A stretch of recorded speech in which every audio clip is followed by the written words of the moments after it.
तो अभी interior design का मार्केट इतना ज़्यादा रैपिडली ग्रो हो रहा है एंड बहुत स्टूडेंट्स जो है वो इस फील्ड में जाने का ट्राई कर रहे हैं and they have a dream to become an interior designer. मेरी ड्राइंग अच्छी नहीं है या फिर स्केचिंग का मुझे इंटरेस्ट नहीं है, तो क्या ये करियर मेरे लिए मतलब बेटर ऑप्शन हो सकता है? अभी बहुत ट्रेंडिंग में चल रही है कि कोई भी अपने घर की फ़ोटो मतलब रूम की फ़ोटो क्लिक करके AI चैट जीपीटी को देता है और फिर कुछ प्रॉम्प्ट लिख देता है कि जो मतलब सेम एलिमेंट्स को प्रिजर्व करना है और कुछ इंटीरियर डिज़ाइनर की तरह एक्ट करके अच्छा सा डिज़ाइन बना दो। तो what's your take on this? But जो आइडियाज़ और थॉट्स एक ह्यूमन डेवलप करता है पेपर पे, वो AI नहीं कर सकता है। जैसे आजकल AI इंजीनियर्स टेक फील्ड में बहुत कम है मार्केट में, वैसे ही AI डिज़ाइनर्स भी बहुत कम है अभी मार्केट में। आपको 10 इयर्स का एक्सपीरियंस हो गया है, आपने एशियन पेंट्स में भी काम किया हुआ है, आपने काफ़ी अच्छी कंपनीज में भी काम किया हुआ है, तो व्हाट्स योर टेक कि एक average salary of a interior designer और मैक्सिमम सैलरी कितना अर्न कर सकता है एक इंटीरियर डिज़ाइनर? तो सी मैंने देखा है लोगों को जो 60 लाख पर ईयर भी अर्न कर रहे हैं अभी 15-16 साल एक्सपीरियंस के बाद में। अगर मुझे इंटीरियर डिज़ाइनिंग फील्ड में जाना है तो क्या रोड मैप होना चाहिए? आपने सेलिब्रिटीज़ के होम टूर वीडियोस तो देखे ही होंगे, बट कभी आपने सोचा है कि ये कौन डिसाइड करता है कि कौन सी चीज़ कहाँ पे प्लेस करनी है? ये कौन डिसाइड करता है कि रूम का जो लुक है वो मिनिमल रखना है, मॉडर्न रखना है या फिर नेचर फ्रेंडली रखना है? तो इस पॉडकास्ट में हम इसी के ऊपर डिस्कस करने वाले हैं कि इंटीरियर डिज़ाइनिंग का करियर हम किस तरह से स्टार्ट कर सकते हैं। So today we have Vishali from Dubai. She is an architect and she has 10 years of experience, और उनके एक्सपीरियंस हम काफ़ी कुछ सीखने वाले हैं कि अगर आप इंटीरियर डिज़ाइनिंग फील्ड में जाना चाहते हो तो उसका कंप्लीट रोड मैप क्या होना चाहिए, डिग्री कितनी मैटर करती है और AI का क्या रोल रहने वाला है। इस पॉडकास्ट में हम इसी के ऊपर डिस्कस करेंगे। So welcome Vishali to this podcast. Thank you Swati for having me, that's a good introduction for me. Okay, so Vaishali, सबसे पहले जो मैं आपसे जो सबसे पहला क्वेश्चन है वो यही पूछना चाहती हूँ कि इंडिया में मेनली लोगों को इंटीरियर डिजाइनिंग का काम ही नहीं पता है कि एक इंटीरियर डिजाइनर करता क्या है। तो आई वांट कि आप पहले ये चीज़ें क्लियर कर दो कि उसका काम क्या होता है। तो स्वाति, इंटीरियर डिज़ाइन अभी एक ऐसा फील्ड है जो मार्केट में मतलब लोगों को बहुत ज़्यादा अवेयरनेस आ रही है धीरे धीरे। एंड आज से 10 साल पहले जब मैं इस फील्ड में आई थी तब उतना ज़्यादा लोगों को नहीं पता था। आर्किटेक्चर के बारे में फिर भी पता था, बट इंटीरियर डिज़ाइन इतना ज़्यादा प्रोमिनेंट नहीं था उस टाइम पे। एंड लोग अपना इंटीरियर करवाने पे भी इतना ज़्यादा फोकस नहीं करते थे, राइट? तो अभी इंटीरियर डिज़ाइन का मार्केट इतना ज़्यादा रैपिडली ग्रो हो रहा है एंड बहुत स्टूडेंट्स जो है वो इस फील्ड में जाने का ट्राई कर रहे हैं and they have a dream to become an interior designer. But बहुत बार ये होता है कि स्टूडेंट्स को एक क्लैरिटी नहीं होती कि इंटीरियर डिज़ाइन एक्चुअली में है क्या, वो करता क्या है। एंड यहीं पे ये कंफ्यूजन भी होता है कि आर्किटेक्ट और इंटीरियर डिज़ाइन में डिफरेंस क्या है। ठीक है, तो इंटीरियर डिज़ाइन की अगर हम बात करें तो इंटीरियर डिज़ाइनर वो होता है जैसे जो कि आपके घर को और अच्छे से स्पेसेस को ब्यूटिफाई करता है। हर चीज़ को वो इंडिविजुअली डिज़ाइन करता है, हर स्पेस को क्या मटेरियल लगेगा, क्या कलर थीम होगी, कौन सी चीज़ कहाँ पे होगी, फंक्शनैलिटी देखता है कि फंक्शनैलिटी कैसे होगी। तो ये सारा काम इंटीरियर डिज़ाइनर का होता है। क्योंकि अगर आप नॉर्मल अगर जैसे मैं एक इंटीरियर डिज़ाइनर नहीं हूँ और मैं अपने घर का इंटीरियर करने का ट्राई करूँगी तो मैं उतना ज़्यादा एफिशिएंटली नहीं कर पाऊँगी कि फर्नीचर का साइज मुझे क्या लेना है और कौन सी चीज़ कहाँ पे लगाना है। तो ये सारी चीज़ों का ध्यान रखता है इंटीरियर डिज़ाइनर एंड वो और एफिशिएंटली आपके स्पेस को डिज़ाइन करता है, keeping in mind colour, theme, material, furniture and बहुत सारी टेक्निकल चीज़ें भी इसमें इंक्लूडेड होती है। और जैसे आपने बताया कि आर्किटेक्ट में और इंटीरियर डिजाइनिंग में ये डिफरेंस होता है, और एक आर्किटेक्ट का क्या काम होता है अगर हम दोनों को अगर डिफरेंस हम इसमें लेके चले गए तो? या सो आई एम एन आर्किटेक्ट, तो मैंने अपना प्रैक्टिस आर्किटेक्चर से स्टार्ट किया था। देन मुझे शुरू से थोड़ा इंक्लिनेशन था टुवर्ड्स इंटीरियर डिज़ाइनिंग, मुझे थोड़ा इंटरेस्ट भी था, तो धीरे धीरे मैं इस चीज़ में आई। तो एक आर्किटेक्ट वो होता है जो एक बिल्डिंग को पूरा स्क्रैच से डिज़ाइन करता है, मतलब जो पूरा कंस्ट्रक्शन भी करता है बिल्डिंग का एंड फिर वो धीरे धीरे उस बिल्डिंग को कंप्लीट करता है। और इंटीरियर डिज़ाइनर के पास वो स्पेस ऑलरेडी होती है, जैसे आपके पास एक 1 BHK अपार्टमेंट ऑलरेडी है, तो आप उसको डिज़ाइन कैसे करोगे, वहाँ उसको ब्यूटिफाई कैसे करोगे, उसमें क्या क्या चीज़ें ऐड करोगे, क्या फर्नीचर होगा, क्या वॉलपेपर, ये सारी चीजें। तो ये एक मेजर डिफरेंस होता है आर्किटेक्ट और इंटीरियर डिजाइनर के बीच में।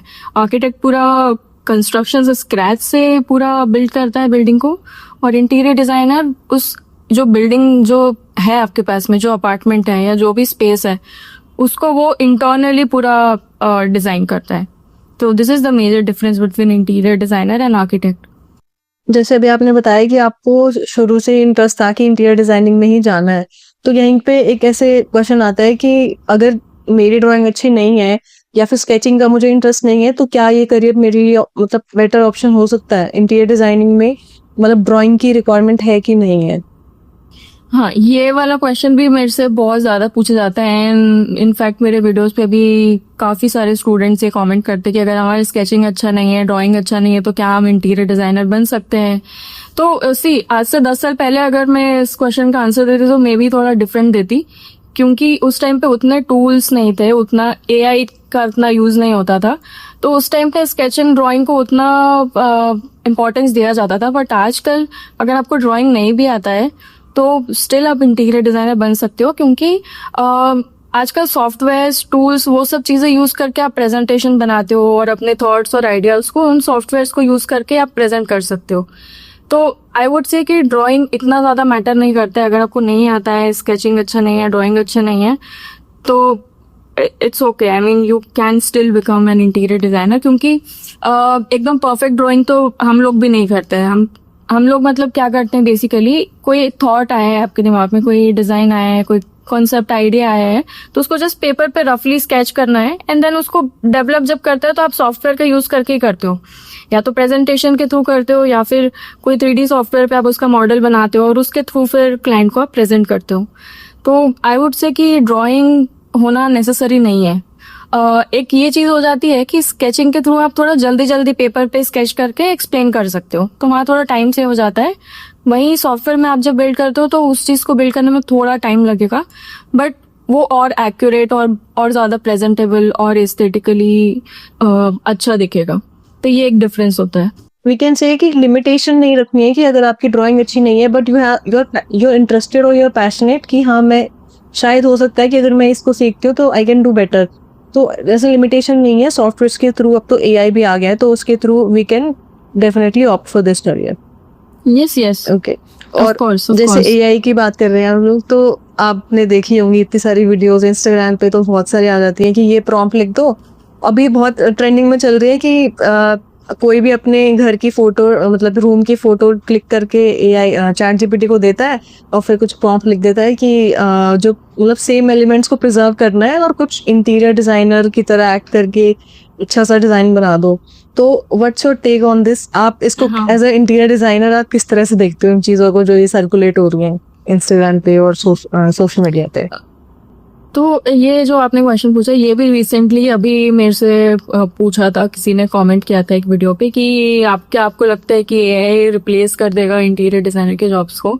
तो सी, मुझे लगता है कि एआई को हमें एज अ टूल ही यूज करना चाहिए। एआई हमें मतलब ह्यूमंस को रिप्लेस नहीं कर सकता है। It can help us make our work, like हम ज्यादा एफिशिएंटली अपना काम एआई को यूज करके कर सकते हैं। जैसे आपने एक एग्जांपल दिया कि चैट जीपीटी को एक इमेज दिया, उसका रेंडर करके बनवाया, बट उसके लिए भी आपको सही प्रॉम्प्ट देना पड़ेगा पहले चैट जीपीटी को। आप क्या प्रॉम्प्ट दे रहे हो? तो यहाँ पे प्रॉम्प्ट इंजीनियरिंग का बहुत ज्यादा इम्पोर्टेंस है, क्योंकि अगर आप कुछ भी लिखोगे तो you will not get the results. तो उसके लिए सही प्रॉम्प्ट देना आना चाहिए। तो आई थिंक कि ये हमें हेल्प कर सकता है अपने काम को और फास्ट करने के लिए, एफिशिएंटली करने के लिए, और मे बी ज़्यादा और एक्यूरेसी से हम कर सकते हैं। बट जो आइडियाज़ और थॉट्स एक ह्यूमन डेवलप करता है पेपर पे, वो एआई नहीं कर सकता है, क्योंकि उसको भी आपको ट्रेन करना पड़ता है। इट्स लाइक एआई एजेंट जिसको आपको ट्रेन करना पड़ेगा, फिर वो आपको वैसे रिजल्ट्स देगा। मैंने भी ट्राई किया था चैट जीपीटी पे, एंड एक और है मिड जर्नी करके है, उस पे भी मैंने ट्राई किया था रेंडर करने का, बट उसमें भी you have to give some input from your side. तो it cannot completely replace interior designers, और फ्यूचर में मे बी वो और ज़्यादा इम्प्रोवाइज करेंगे। तो हम उसको एज अ हेल्प ले सकते हैं, जैसे हम जल्दी अपना काम कर सकते। हेल्पिंग टूल या, but it can not completely replace. वो मतलब आप देखोगे ना एग्जाम्पल्स जो दिखाते हैं वीडियोज में कि उन्होंने ये फोटो डाला और उनको ये मिला, तो उसके पीछे भी काफी सारा मतलब इनपुट उन्होंने दिया है, एक प्रॉम्प्ट इंजीनियरिंग प्रॉपरली की है, करेक्ट प्रॉम्प्ट दिया है, तब जाके वो रिजल्ट्स मिला है। बट वो कोई नहीं बताता कि क्या प्रॉम्प्ट दिया है। It's just to like catch attention of the viewer. तो आई वुड से कि उसके लिए ये भी फ्यूचर में काफ़ी ज़्यादा इसके डिमांड होने वाली है। मैंने अभी रिसेंटली ही बात किया था एक वीडियो में कि जैसे आजकल एआई इंजीनियर्स टेक फील्ड में बहुत कम है मार्केट में, वैसे ही एआई डिज़ाइनर्स भी बहुत कम है अभी मार्केट में। तो अगर आप इसको फ्यूचर में एज अ करियर पाथ देखते हो कि जिसमें आपको सिर्फ स्पेसिफिकली एआई इंटीग्रेटेड डिजाइनर बनना है, तो उसमें भी काफ़ी स्कोप है। मुझे ऐसा लगता है कि काफ़ी पोस्ट्स आने वाली है जहाँ पे स्पेसिफिकली ये पोस्ट कंपनीज क्रिएट करने वाली है। तो I think it's a good option also to look forward to for future. So definitely we can say कि हेल्पिंग टूल ही उसको मान के चलो, ऐसा नहीं होना चाहिए कि भाई बिल्कुल ही रिप्लेस ही कर देंगे, एआई ही बना लेगा खुद ही। तो विदाउट एनी प्रॉम्प्ट ही नहीं देंगे तो वो करेगा क्या फिर। तो वी कैन से कि हाँ इट्स अ प्रॉमिसिंग करियर, और एआई इन वीडियोस के बेसिस पे वी कैन नॉट से कि हाँ इसमें तो कोई करियर ही नहीं है। ओके अब नेक्स्ट, जैसे आपको 10 इयर्स का एक्सपीरियंस हो गया है, आपने एशियन पेंट्स में भी काम किया हुआ है, आपने काफी अच्छी कंपनीज में भी काम किया हुआ है, तो व्हाट्स योर टेक कि एक average salary of a interior designer और मैक्सिमम सैलरी कितना अर्न कर सकता है एक इंटीरियर डिजाइनर? तो स्वाति, इसमें काफ़ी सारे फैक्टर्स होते हैं जब हम सैलरी की बात करते हैं। तो इट्स नॉट जस्ट कि एक ही फैक्टर पे डिपेंड करता है, specially in interior design and architecture field, क्योंकि इसमें आपके स्किल्स बहुत ज़्यादा मैटर करते हैं। सबसे पहले आपका एक्सपीरियंस, और कई हद तक डिग्री भी मैटर करती है एंड कॉलेज भी मैटर करता है, क्योंकि इंडिया में स्टिल वो मेंटालिटी है कि अच्छा कॉलेज है तो उसका नाम सुन के ही कई बार आपको बहुत अपॉर्चुनिटीज़ मिल जाती है, राइट। तो सैलरी इन सारी चीज़ों पे डिपेंड करती है सबसे पहले तो। बट एवरेज अगर मैं बात करूँ तो एक आर्किटेक्ट और इंटीरियर डिज़ाइनर का सैलरी रेंज ऑलमोस्ट सिमिलर ही होता है, थोड़ा 10-20 का डिफरेंस होता है। तो अगर आप फ्रेशर हो तो 15,000 से स्टार्ट कर सकते हैं टिल 46,000। तो ये एक ब्रैकेट है जिसके बीच में आप एक्सपेक्ट कर सकते हो अगर आप अपना करियर स्टार्ट करो। तो मैंने स्टार्ट किया था 17,000 पर मंथ से, लाइक फर्स्ट जॉब एवर। तो आई थिंक अभी वो बढ़ के और 25 तक हो गया है। बट मैं एक लोएस्ट से लेके एक मिड एवरेज ब्रैकेट बता रही हूँ, जो कि 15 से आप 46,000 तक मान सकते हो। उसके बीच में आपका सैलरी लाया करेगा। फिर अगेन वो डिपेंड करेगा कि आपके स्किल्स कितने अच्छे हैं, आपका कम्युनिकेशन कितना अच्छा है, आपका इंटर्नशिप आपने कहाँ से किया है, कितना प्रैक्टिकल नॉलेज है, ये सारी चीज़ें। और मैक्सिमम पोटेंशियल कितना है इस कैटेगरी में? मैक्सिमम अगर आप जाओगे तो मैंने देखा है लोगों को जो 60 lakhs पर ईयर भी अर्न कर रहे हैं अभी 15-16 साल एक्सपीरियंस के बाद में। एंड और कुछ लोग 2 से 3 लाख पर मंथ भी अर्न कर रहे हैं। बट अगेन मैंने उनको अपना करियर में वो स्ट्रगल करते हुए भी देखा है कि वो लोग कैसे पहुंचे हैं वहाँ पे, उन्होंने कितना काम किया है और हाउ गुड दे आर, मतलब उनका पर्सनालिटी और ये सब काफ़ी चीज़ें हैं जो मैटर करती है। इनफैक्ट मैं अगर अपनी ही बात करूँ तो इनिशियली मैंने बताया मैंने 17,000 से स्टार्ट किया था। फिर धीरे धीरे जैसे जैसे मैंने दूसरे कंपनीज में काम करना स्टार्ट किया, मैंने लोगों को देखा कौन कैसे काम कर रहा है एंड अगर उनका सैलरी उतना है तो क्यों है, क्या क्वालिटीज़ है, क्या उन लोगों ने ऐसे डिफरेंट किया कि उनको लेट्स से 70,000 80,000 मिल रहा है आफ्टर 2-3 years। तो वो चीज़ें देख देख के मैंने काफ़ी ज़्यादा सीखा है एंड वो मैंने खुद में भी, खुद के पर्सनालिटी में भी वो चेंजेस किए।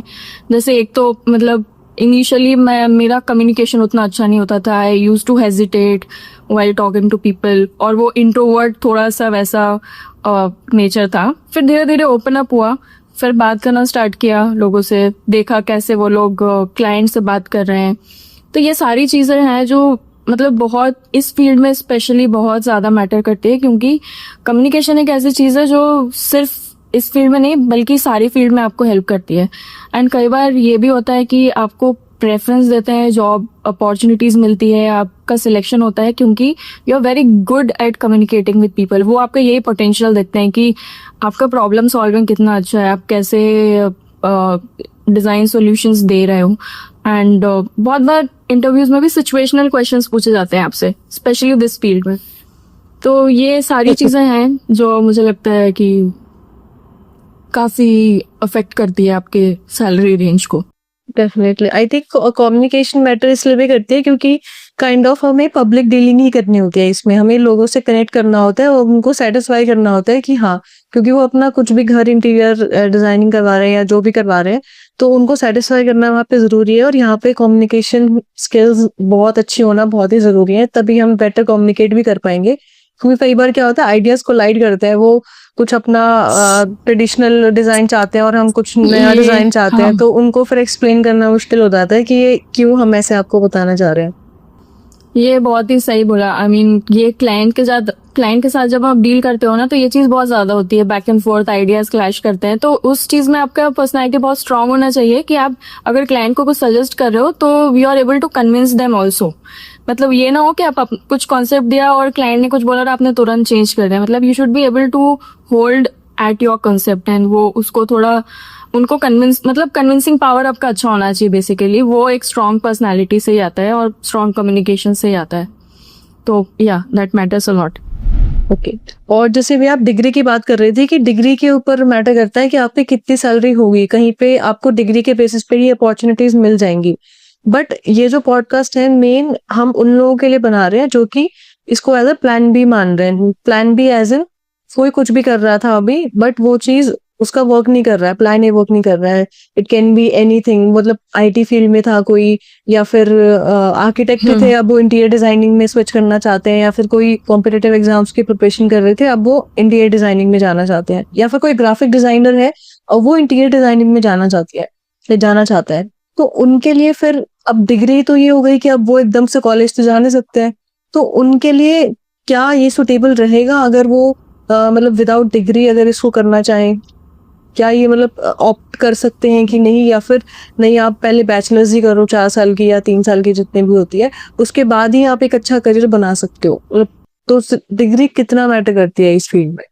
सो स्वाति, मेजरली मैंने देखा है, मतलब बहुत लोग जो करियर स्विच करते हैं तो they have already done some degree in let's say उन्होंने आर्ट्स में किया है, कॉमर्स में किया है या साइंस में, जो भी उन्होंने किया है, बट उनको स्टिल इंटीरियर डिजाइन में आना है।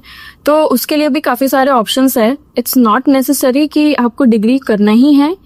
उसके अलावा आप डिप्लोमा कोर्सेज कर सकते हो, शॉर्ट टर्म कोर्सेज कर सकते हो, ऑनलाइन कोर्सेज कर सकते हो। मैं सजेस्ट करती हूँ कि अगर आप फ्रेशर हो और उसके बाद में आपको अगर इंटीरियर डिजाइन में जाना है तो तब मैं सजेस्ट करती हूँ कि आप डिग्री ही करो। बट अगर आप ऑलरेडी डिग्री कर चुके हो तो diploma is also a very good option. आप मास्टर्स भी कर सकते हो इन इंटीरियर डिजाइन, वो भी एक अच्छा ऑप्शन है। तो या I mean diploma and short term courses करके भी आप कर सकते हो इंटीरियर डिजाइन डेफिनेटली।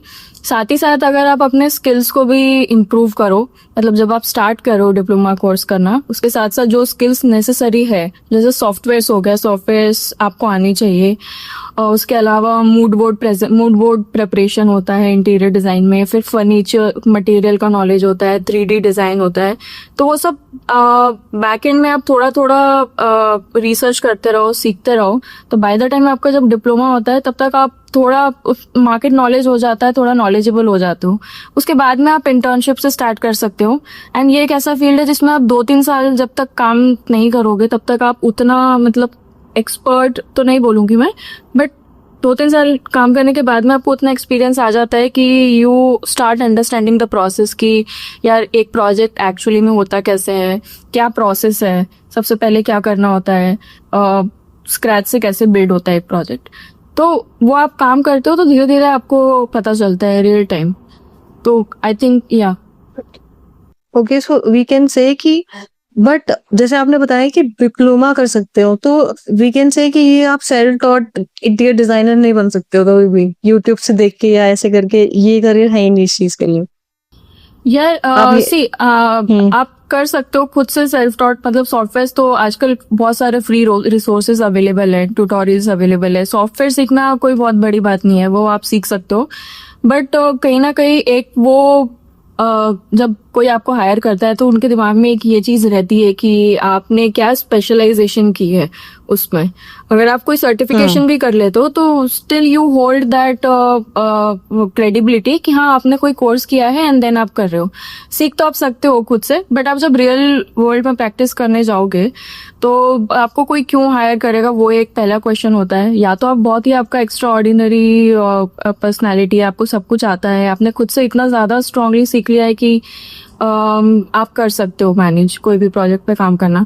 और एक और चीज ये होती है जब कोई आप क्लाइंट के लिए काम कर रहे हो तो आपको कुछ शोकेस करना पड़ता है अपना क्रेडिबिलिटी दिखाने के लिए कि या तो आपका पोर्टफोलियो दिखाओ, आपका पोर्टफोलियो सही है, या फिर आपने और कोई काम किया है ऑलरेडी वो दिखाओ। नहीं तो कोई क्लाइंट आपको क्यों हायर करेगा एज ए फ्रीलांसर भी। तो उस चीज में मैं कह रही हूँ कि कुछ डिप्लोमा या कुछ सर्टिफिकेशन कोर्स आपके पास होना चाहिए, इवन इफ आपने खुद से भी सीखा है तो। Okay, so we can say कि अगर पॉसिबिलिटी है तो आप डिप्लोमा करो डेफिनेटली। अगर आप डिग्री आप ऑलरेडी कर चुके हो तो आप डिप्लोमा कर सकते हो। अगर आप डिप्लोमा नहीं करना चाह रहे हो या फिर आप सोच रहे हो कि मैं यूट्यूब से ही सीख के ऐसे कर सकते हैं कि नहीं, तो उस केस में आपका फिर पोर्टफोलियो स्ट्रांग होना चाहिए। और फिर पोर्टफोलियो स्ट्रांग Yes. और आई थिंक जब आप इनिशियली स्टार्ट करोगे तो आपको कोई प्रोजेक्ट देगा भी नहीं ऐसे बिना किसी सर्टिफिकेशन के, क्योंकि आप जैसे आपने बताया कि क्रेडिबिलिटी ही नहीं होगी कि मैं आपको क्यों दूं ये काम। तो उस केस में फिर आई थिंक फ्री प्रोजेक्ट्स लेने पड़ेंगे उनको, ताकि वो एटलीस्ट पोर्टफोलियो तो बना पाए, दिखाने के लिए कुछ ना कुछ आपके पास हो। Exactly. तो ये कैटेगरीज में से कोई ना कोई एक चीज तो हमें करनी ही पड़ेगी। तो जैसे अभी आपने बताया कि सॉफ्टवेयर ये सीखने होते हैं, राइट। तो अब हम कंप्लीट रोड मैप के ऊपर ही बात कर लेते हैं कि सारी क्वेश्चंस तो हमारे क्लियर हो चुके हैं कि क्या क्या चीजें हाँ जरूरी होती हैं। ड्राइंग का इतना कुछ ऐसा जितना रिक्वायरमेंट नहीं है, और एआई का रोल भी हमने डिस्कस कर लिया है, और डिग्री के ऊपर भी हमने बात कर ली है। और ये करियर प्रॉमिसिंग है। आप एआई के ऊपर इतना मत सोचो कि एआई ही इंटीरियर डिजाइनर बन जाएगा, तो ऐसा पॉसिबल नहीं है। ह्यूमनाइज तो करना ही पड़ेगा इस फील्ड को, क्योंकि जहाँ पे पब्लिक डीलिंग होगी वहां पे ह्यूमन की जरूरत तो पड़ेगी ही पड़ेगी।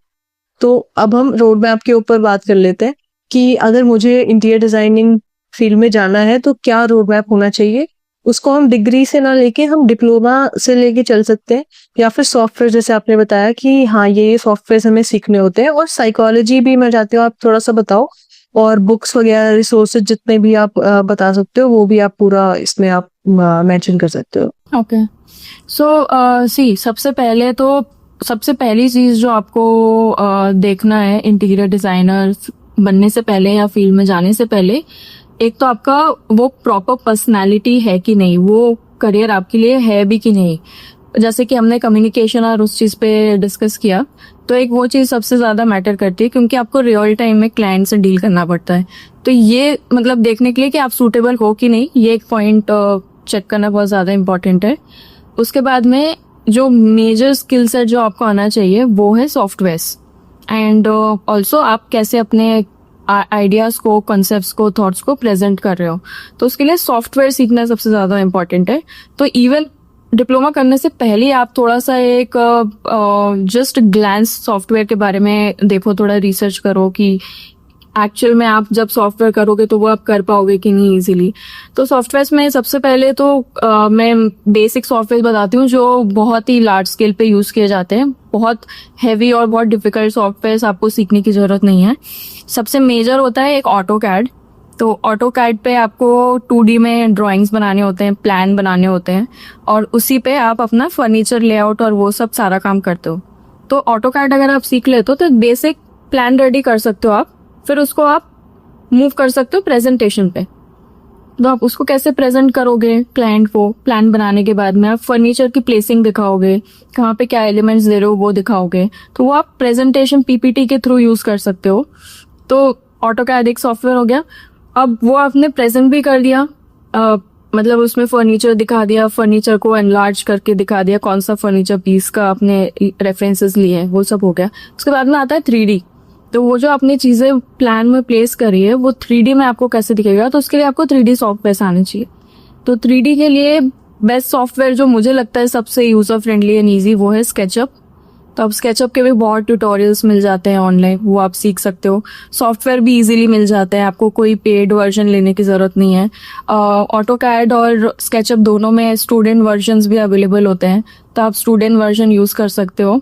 ऑटोकैड या ऑटोडेस्क के जो सॉफ्टवेयर होते हैं उसमें आप 5 साल का स्टूडेंट वर्जन ले सकते हो, तो वो that version you can use for 5 years अगर आप अपने कॉलेज के थ्रू रजिस्टर करते हो तो वो सबसे बेस्ट होता है। मैंने भी वैसे यूज किया था। तो AutoCAD and SketchUp I think these are very handy software, ये तो आना ही चाहिए। इसके अलावा रेंडरिंग करने के लिए, ब्यूटीफाई करने के लिए, प्रेजेंटेशन को और अच्छा बनाने के लिए, कलर और ये सब ऐड करने के लिए फोटोशॉप हो गया। फोटोशॉप आप फोटोशॉप यूज़ कर सकते हो। आजकल तो कैनवा भी बहुत लोग यूज़ करते हैं क्योंकि ऑनलाइन फ्री टूल है, तो वो यूज़ करके भी कर सकते हो। बट आई थिंक उसमें प्रो वर्जन में ज़्यादा फीचर्स अवेलेबल है, तो फोटोशॉप भी आसानी से मिल जाता है, तो आप थोड़ा सीख सकते हो बेसिक, उसमें रेंडरिंग वगैरह कर सकते हो। तो आई थिंक मैं तो मतलब ये मेरा डेली जो यूज होता है software AutoCAD, SketchUp, Photoshop and presentation के लिए PPT, that's the tools that I use on daily basis like after 10 years also. And 3D के और भी सॉफ्टवेयर है। अगर आपको बहुत हाई लेवल की रेंडरिंग करनी है या फिर बहुत एकदम एक्स्ट्रा ऑर्डिनरी व्यूज क्लाइंट को प्रेजेंट करने, उसके लिए कुछ हैवी सॉफ्टवेयर होते हैं जैसे कि 3ds Max हो गया। रेविट के साथ में आप वीरे यूज कर सकते हो। रेंडरिंग के लिए कुछ प्लगइन्स होती है जैसे ल्यूमियन, एनस्केप, वीरे, ये सॉफ्टवेयर्स भी इनके, और ये एज अ प्लगइन भी आप यूज कर सकते हो स्केचअप पे।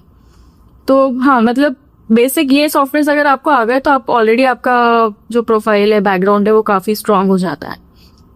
इसके अलावा फिर और भी बहुत सारे छोटे छोटे सॉफ्टवेयर है जो टूल्स यूज करते हैं, but I would not focus that much on that, क्योंकि ये मेजर ये है, ये आपको आना ही चाहिए आई फील। फिर नेक्स्ट जो मेन फंडामेंटल्स होते हैं, क्योंकि आई थिंक सॉफ्टवेयर्स तो सीखना ये हर फील्ड में ये है कि चाहे वो ग्राफिक डिजाइनिंग हो या फिर कोई भी, हाँ, उसमें टूल्स तो हाँ, आ ही जाता है, बट मेन साइकोलॉजी जो होती है कि क्यों प्लेस करना है, फर्नीचर की प्लेसमेंट क्यों बड़ी होनी चाहिए, और उसके पीछे जो पोर्ट्रेट आएगा या पेंटिंग आएगी उसकी प्लेसमेंट कितनी होनी चाहिए, तो ये नॉलेज हमें कैसे मिलेगी फिर? तो ये इसके बाद में आते हैं डिजाइन प्रिंसिपल्स, राइट। तो डिजाइन थ्योरी में डिजाइन कैसे होती है, क्या प्रोपोर्शन होना चाहिए चीजों का, क्या किस रेशो में आपको चीजें ऐड करनी है, ये सारी चीज आप सीखते हो डिजाइन प्रिंसिपल्स में। इसमें बहुत सारी चीजें होती है, लाइन से स्टार्ट होता है, फॉर्म जाता है, सिमेट्री होती है, ये सब कुछ इसमें इंक्लूडेड होता है। तो इन सब चीजों के बारे में लर्न करना पैरेलली आप लर्न कर सकते हो, ये सब कुछ ऑनलाइन भी अवेलेबल है। तो एक डिजाइन फिलोसफी जब आपको पता होती है ना कि बेसिक कॉन्सेप्ट की कौन सी चीज कहाँ प्लेस करनी चाहिए, तो वो एक आपको एक सेंस आता है, डिजाइन सेंस उसको बोलते हैं। तो if you have that design sense, automatically वो बहुत जल्दी आप ग्रास्प कर लेते हो चीजें। एंड जब आप एक प्लान पे काम करते हो तो जैसे इन जनरल भी आप देखोगे, नॉर्मल लोगों को भी थोड़ा एक वो डिजाइन सेंस होता है कि नहीं, ये यहाँ पे सेंटर में ये पेंटिंग होनी चाहिए वॉल के, तो ये इससे अलाइन रहेगा। तो design theory is all about those small things की अलाइनमेंट कैसा होना चाहिए, बेड को वॉल के सेंटर में लगाना है या फिर साइड टेबल्स दोनों साइड होने चाहिए बेड के, और जैसे सीलिंग ले लो, सीलिंग में लाइट पॉइंट्स कहाँ कहाँ होने चाहिए, मतलब ऐसे रैंडमली तो नहीं प्लेस किया है, 4 लगाने हैं तो साइड से स्पेसेस डिस्टेंस सेम छोड़ना है, ये सारी चीजें आप डिजाइन प्रिंसिपल्स में सीखते हो। फिर ये अगर आपको एक बार आ जाता है, उसके बाद में अब आपको सॉफ्टवेयर भी आ गया, आपका डिजाइन प्रिंसिपल्स भी स्ट्रांग हो गया, उसके बाद में आप रियल साइट पे जब किसी को शैडो करते हो, जैसे इनिशियली तो जब आप स्टार्ट करोगे काम करना तो they will not give you like the entire project, तो आप कुछ टाइम शैडो करते हो जो आपका सीनियर इंटीरियर डिजाइनर होता है या जो भी है। शैडो करके फिर आप सीखते हो कि वो एक्चुअली में कैसे कर रहा है। पहले वो क्लाइंट से मिला, क्लाइंट से ब्रीफिंग लिया, क्लाइंट का क्या रिक्वायरमेंट है, वो सारा चीजें लेके देन आप पूरा एक प्रेजेंटेशन प्रिपेयर करते हो। फिर उनके जो रिक्वायरमेंट्स है, उनको कैसा चाहिए डिज़ाइन, क्या कलर है, वो सब उसके हिसाब से आप सजेस्ट करते हो क्लाइंट को 2 से 3 ऑप्शन या 2 ऑप्शन, डिपेंड करता है। तो आप मूड बोर्ड पे काम करते हो सबसे पहले, जिसमें आप कलर, पेंट कलर, फिर थीम क्या होगा, कलर पैलेट, मटेरियल का कलर, फिर जैसे फर्नीचर हो गया उसका कलर, पूरा कंबाइन करके वो आप मूड बोर्ड के 2 से 3 ऑप्शन बनाते हो। उसके लिए फिर आप रेफरेंस इमेजेस निकालते हो कि ऐसा लुक एंड फील होगा रूम का, लिविंग रूम का ऐसा लुक एंड फील होगा, कुछ 3 से 4 फर्नीचर सिलेक्ट करते हो, फिर सारी चीज़ें कंबाइन करके एक मूड बोर्ड प्रेजेंटेशन बनाते हो। फिर वो आप क्लाइंट को प्रेजेंट करते हो फिर क्लाइंट उसमें से कुछ सिलेक्ट करता है कोई ऑप्शन, एंड फिर उसको आप design as a design develop करना स्टार्ट करते हो। तो ये पहला फेज होता है डिज़ाइन का, कॉन्सेप्ट डेवलपमेंट जिसको बोलते हैं। तो ये हो जाता है। इसके बाद में फिर वो बैक एंड फोर्थ डिस्कशन चलता रहता है जब तक क्लाइंट के साथ में कॉन्सेप्ट आपका डिसाइड नहीं हो जाता। ठीक है, तो ये स्टेज 1 मान लो आप। फिर जब एक बार कॉन्सेप्ट फाइनल हो जाता है, फिर आप डिटेल ड्राइंग्स बनाते हो। तो detail drawings also is one of the major part of interior design field, क्योंकि उसमें आप हर चीज़ टेक्निकली करते हो। फिर उसमें आप हर चीज़ के डायमेंशंस देखते हो, कौन सा डायमेंशन कितना होगा, और हाइट कितनी होगी चीज़ों की, किस हाइट पे लगाना है, पूरा टेक्निकलिटीज़ होती हैं उसमें। हर चीज़ आप पेपर पे ड्राइंग फॉर्म में सब कुछ मार्क करते हो, सो दैट जब वो साइट पे एग्जीक्यूट हो तो वो समझ में आए जो साइट पे काम कर रहे हैं लेबर्स उनको। तो ये सेकेंड पार्ट होता है टेक्निकल ड्राइंग्स बनाने के बाद में। जब साइट पे ड्राइंग्स भेजते हो तो वो साइट पे मार्किंग्स वगैरह करते हैं कि यहाँ पे ऐसा ऐसा होगा। फिर क्लाइंट को बुला के फिर आप एक बार कंफर्म करते हो। बैक एंड फोर्थ ये अप्रूवल्स चलते रहते हैं, कुछ चेंजेस होते हैं तो चेंजेस करते हो। तो ये पूरा प्रोसेस है। ठीक है, तो ये इसका भी मतलब नॉलेज आपको मिलता है जब आप फील्ड परस्यू कर रहे होते हो।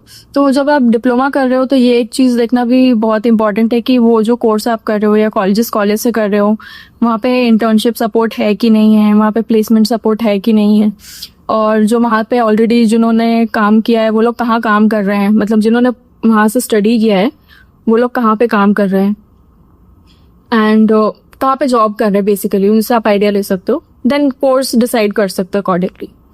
तो कई मतलब उस टाइम पे जब मैंने किया था तब वो लोग इंटर्नशिप्स, कॉलेजेस इंटर्नशिप्स प्रोवाइड नहीं करते थे, तो वो हमें खुद से ही करना होता था।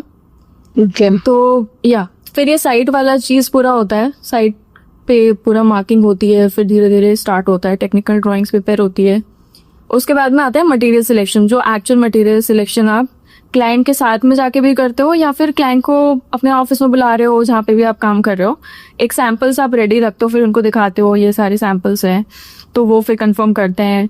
फिर जब एक बार फाइनल हो जाते हैं सैम्पल्स, वो आप ड्राइंग्स में फिर इनकॉर्पोरेट करके या मॉडल में इनकॉर्पोरेट करके दिखाते हो। तो वहाँ पे आपका मॉडलिंग और प्रेजेंटेशन स्किल्स फिर से काम आता है। तो बेसिक है, मतलब बहुत हार्ड एंड फास्ट कुछ आपको सॉफ्टवेयर नहीं सीखना है। ये टेक्निकल ड्राइंग्स जो है वो भी आप कैड में बना लेते हो, प्लान, सेक्शन, एलिवेशन सब बन जाता है। तो या फिर मटेरियल और ये सब भी फाइनल हो जाता है। फिर साइड बाय साइड पे मार्किंग्स होके काम होना स्टार्ट होता है। तो लास्ट पार्ट जो है वो एग्जीक्यूशन। उसमें आपको मटेरियल का नॉलेज हो तो काफ़ी बेटर है।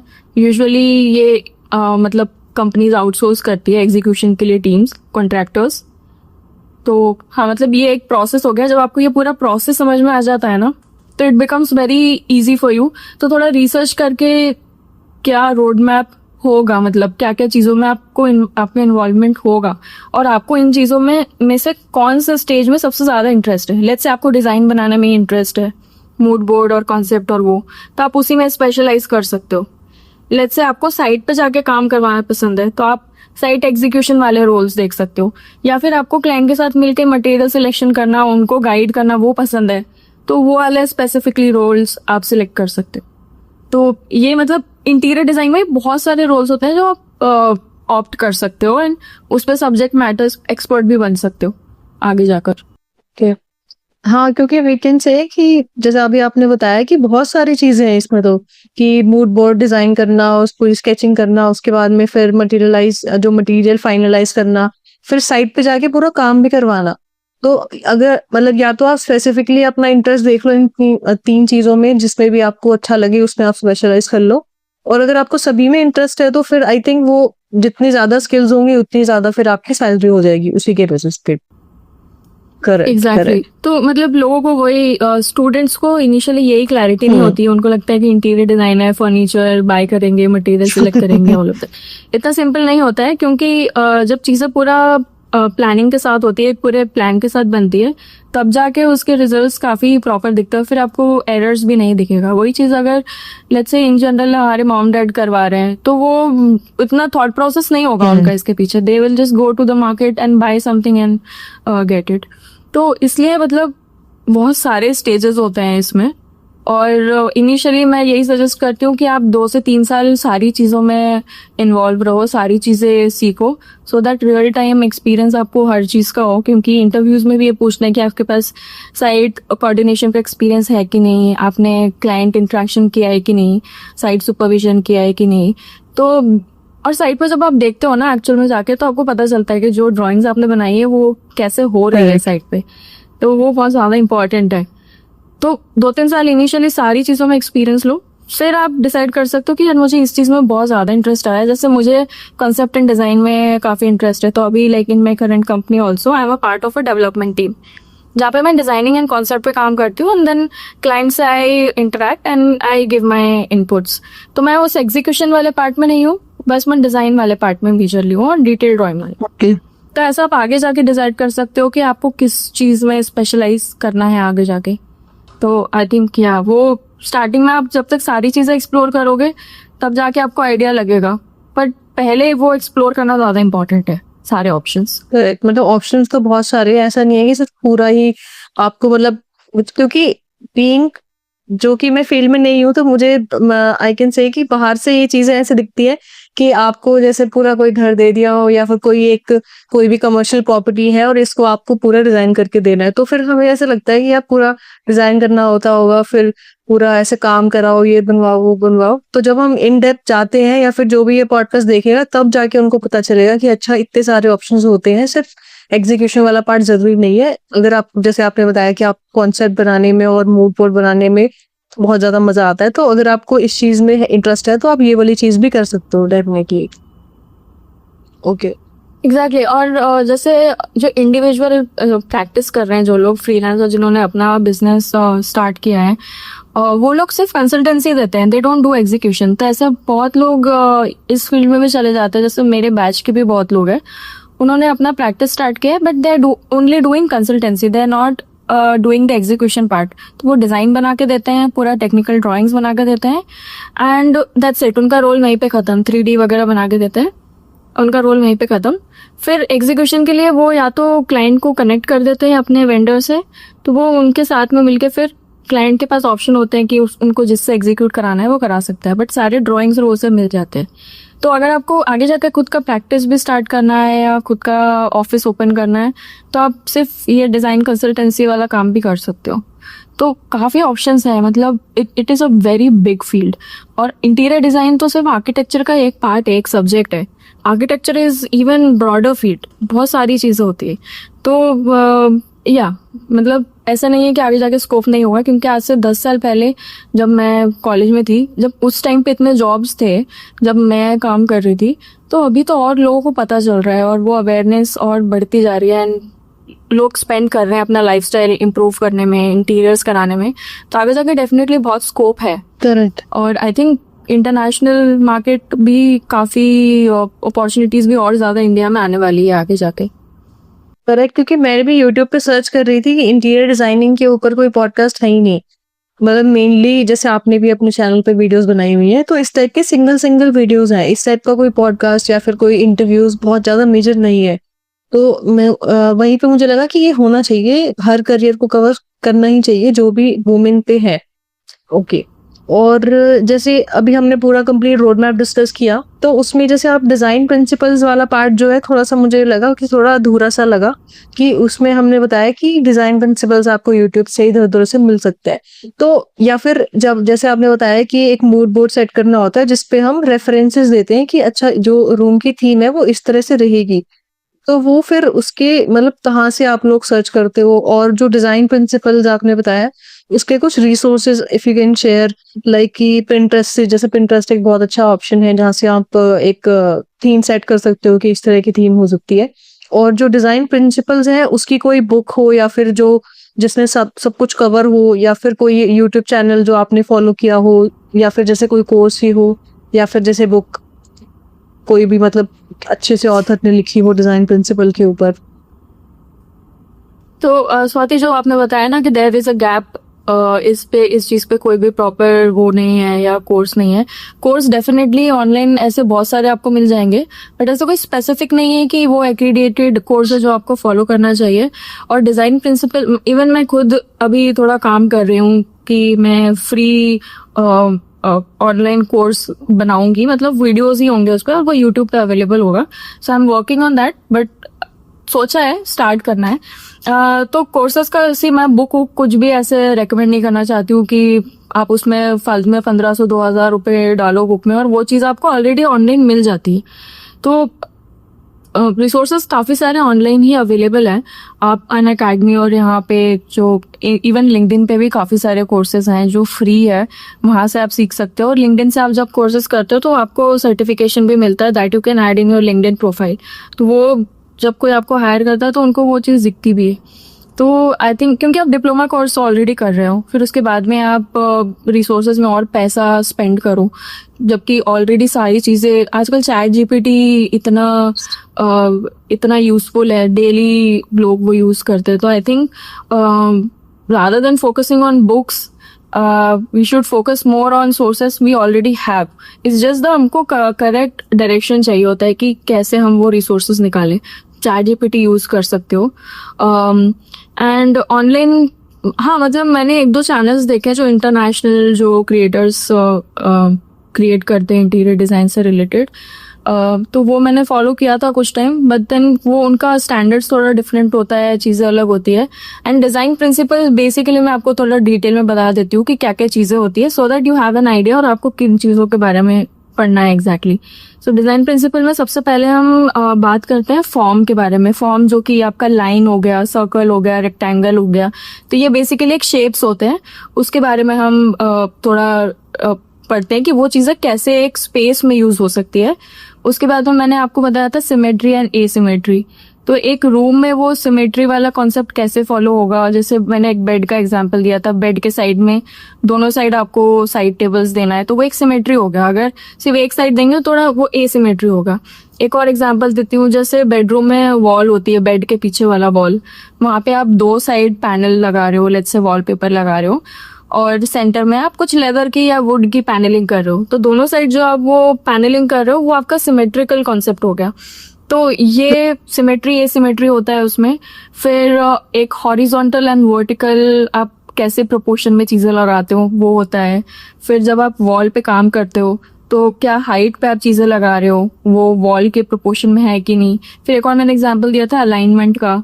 तो आप एलिमेंट्स को कैसे अलाइन कर रहे हो वॉल पे या फिर फ्लोर पे या फिर इन जनरल सीलिंग पे, जैसे मैंने लाइट का एग्जांपल भी दिया था. तो ये सारी चीज़ें आती है आपके डिज़ाइन थ्योरी में, डिज़ाइन प्रिंसिपल्स में. तो ये सारी चीज़ें आपको आसानी से मिल जाती है. और जैसे मैं बताती हूँ, जैसे हम किसी प्रोजेक्ट पे काम कर रहे हैं, स्टार्ट कर रहे हैं, लेट्स से मुझे एक 1 BHK अपार्टमेंट डिज़ाइन करना है, तो मैं उसके लिए थोड़ा रिसर्च पहले करूंगी, रेफरेंसेस निकालूंगी. तो रेफरेंसेस के लिए बेस्ट तो होता है पिंटरेस्ट. वहाँ से आपको काफ़ी सारे इमेजेस मिल जाते हैं.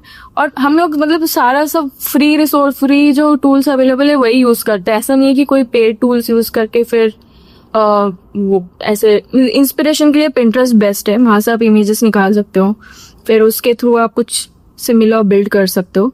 जैसे फर्स्ट प्रेजेंटेशन जो क्लाइंट को दिया जाता है ना, वो बहुत ही बेसिक होता है कि आप लुक एंड फील क्या देना चाहते हो. तो वो इमेजेस आप पिंटरेस्ट से थोड़ा फर्स्ट प्रेजेंटेशन में उतना डिटेल में काम करने की जरूरत नहीं होती. It's just you are showcasing your idea कि हम ऐसा बना के देंगे. फिर उसके बाद में आता है कि आप 3D पे जाते हो, फिर वो वहाँ से इंस्पिरेशन लेके फिर आप बिल्ड करते हो. तो मैं तो आज तक पिंटरेस्ट ही यूज़ करती हूँ क्योंकि सबसे ज़्यादा हैंडी लगता है और इजीली चीज़ें मिल जाती है. एंड उसके अलावा ये रिसर्च के लिए मैंने बताया. या ओके. और ये सारी चीज़ें करने के बाद में मैंने डिप्लोमा कर लिया, मैंने लेटेस्ट ट्रेंड्स और जितने भी सब कुछ मैंने पढ़ लिया. उसके बाद आपने बताया कि हमें इस जगह से, मतलब ऐसी जगह से हमें इंटर्नशिप करनी है जो कि प्लेसमेंट प्रोवाइड करती हूँ या फिर इंटर्नशिप प्रोवाइड करती हूँ. तो इंटर्नशिप करने के बाद में फिर when I am looking for a job, तो मुझे किस टाइप की कंपनी चूज करनी चाहिए, या फिर पोर्टफोलियो किस तरह का बनाना चाहिए, या फिर इंटरव्यू की, मतलब इंटर्नशिप करने के बाद में जब मुझे जॉब करनी है एक्चुअल, उसके लिए किस तरह की प्रिपरेशन हमें करनी चाहिए. हाँ, portfolio is very important topic. हमने इसके बारे में डिस्कस नहीं किया और मैं अभी बस आने वाली थी पोर्टफोलियो पे. सी पोर्टफोलियो सबसे ज़्यादा इम्पोर्टेंट चीज़ होता है जब आप जॉब्स के लिए अप्लाई कर रहे हो या फिर फ्यूचर लॉन्ग टर्म अगर आप देखो तो एक डिज़ाइन प्रोफेशनल का पोर्टफोलियो ही देखा जाता है इवेंचुअली जब भी आप कहीं पे अप्लाई करते हो। And resume is a supporting document for that. वो आपको एप्लीकेशन आप भेजते हो फिर, तो पोर्टफोलियो में आपको क्या चीज़ें ऐड करनी है वो सबसे ज़्यादा इम्पॉर्टेंट है। क्योंकि मैंने अभी रिसेंट में कुछ सेशंस किए थे, तो उसमें मैंने देखा कि जिनको 10-12 years एक्सपीरियंस भी है, दे what they have added in their resume, I was surprised। तो मतलब वो आपको क्लैरिटी नहीं है कि क्या क्या चीज़ें ऐड करनी है, किस सीक्वेंस में ऐड करनी है। आप मतलब जितने प्रोजेक्ट्स पे काम करते हैं यूजुअली सब हम ऐड कर देते हैं पोर्टफोलियो में, विच इज़ रॉन्ग। तो आपका एक डिज़ाइन प्रोफेशनल का जो पोर्टफोलियो होता है, इट्स बेसिकली डिज़ाइन प्रोसेस आप बताते हो किसी एक प्रोजेक्ट का। जैसे मैंने आपको स्टेजेस बताई, mood board, site and then execution, तो वो पूरा प्रोसेस आपके पोर्टफोलियो के थ्रू दिखना चाहिए। कि लेट्स से मैंने एक 3 BHK अपार्टमेंट पे काम किया, तो मैं उससे रिलेटेड क्या क्या चीज़ें ऐड करूँगी। सबसे पहले मैं थोड़ा कॉन्सेप्ट के बारे में बताऊँगी कि मैंने कॉन्सेप्ट के लिए इंस्पिरेशन कहाँ से ली, मेरा कॉन्ट्रीब्यूशन क्या था वो प्रोजेक्ट में। फिर आई विल ऐड और फ्लोर प्लान, फिर सेक्शन एलिवेशंस जो भी है वो ऐड करूँगी, 3D ऐड करूँगी। फिर मैं उसके साइट के बिफोर आफ्टर पिक्चर्स भी ऐड करूँगी, जो कि very important. Site pictures before after या 3D के बिफोर आफ्टर पिक्चर्स ऐड करना बहुत ज़्यादा इंपॉर्टेंट है। वो आपका थॉट प्रोसेस दिखाता है कि आपने ये सोचा था और ये आपका रिजल्ट निकल के आया। तो बिफोर आफ्टर पिक्चर हर प्रोजेक्ट में ऐड करना चाहिए। देन उसके बाद में आता है साइट, मैंने बता दिया। उसके बाद में मटेरियल, तो आपने मटेरियल में क्या क्या चीज़ें यूज़ की है, तो वो प्रॉपर मूड बोर्ड आपको ऐड करना चाहिए अपने पोर्टफोलियो में। एंड उसके बाद में आता है स्पेसिफिकेशन। स्पेसिफिकेशन मतलब हैंडल हो गया या फिर जो सपोर्टिंग एक्सेसरीज होती हैं वो सब क्या ऐड किया है, उनके ब्रांड के नेम्स आप मेंशन कर सकते हो, क्या क्या ब्रांड यूज़ किया है, दैट इज स्पेसिफिकेशंस। तो ये एक पूरे प्रोजेक्ट का कंप्लीट प्रोसेस आपने दिखाया। तो इसमें आपका जो डिज़ाइन प्रोसेस है वो पूरा डिस्प्ले हो गया। तो ऐसे करके आप सिर्फ 3 से 5 प्रोजेक्ट ऐड करो, एंड बहुत सारा ऐड करने की ज़रूरत नहीं, क्योंकि आजकल लोगों का रिटेंशन भी उतना नहीं है कि वो सारा एंड तक देखते हैं। सो 3 से 5 प्रोजेक्ट ऐड करो, बट पूरा डिटेल में ऐड करो। तो this is how I have also build my portfolio. उसके अलावा आपने पूछा कि जॉब्स कौन से कंपनी में करना है। तो इस फील्ड में जैसे रेसिडेंशियल प्रोजेक्ट होता है, कमर्शियल प्रोजेक्ट होता है, ऑफिसेज, फिर शॉपिंग मॉल्स, देन बड़े बड़े डेवलपमेंट्स भी होते हैं, जैसे टाउनशिप्स हो गया, ये सब हो गया। तो सबसे पहले अप्लाई करने से पहले आपको ये डिसाइड करना है कि आपको किन प्रोजेक्ट्स में इंटरेस्ट है। आपको रेसिडेंशियल में इंटरेस्ट है कि आपको ऑफिस वाले प्रोजेक्ट्स करने में इंटरेस्ट है। क्योंकि जब आपको क्लैरिटी होती है ना, तो उस हिसाब से आप कंपनीज को शॉर्टलिस्ट कर सकते हो कि ये कंपनीज है जो इस टाइप के प्रोजेक्ट करती है, तो ये मेरा टारगेट होना चाहिए और मैं इन कंपनी को ही अप्रोच करके उन वहीं पे अप्लाई करूँगी। तो ये क्लैरिटी जब होती है ना, तो आपका टाइम वेस्ट नहीं होता पहली चीज़। एंड फिर आप अगर लेट्स से कनेक्शन बिल्ड कर रहे हो और किसी को रीच आउट कर रहे हो, तो आप उस कंपनी से रिलेटेड लोगों को ही रीच आउट करोगे, तो वहाँ पे भी आपका टाइम सेव होता है।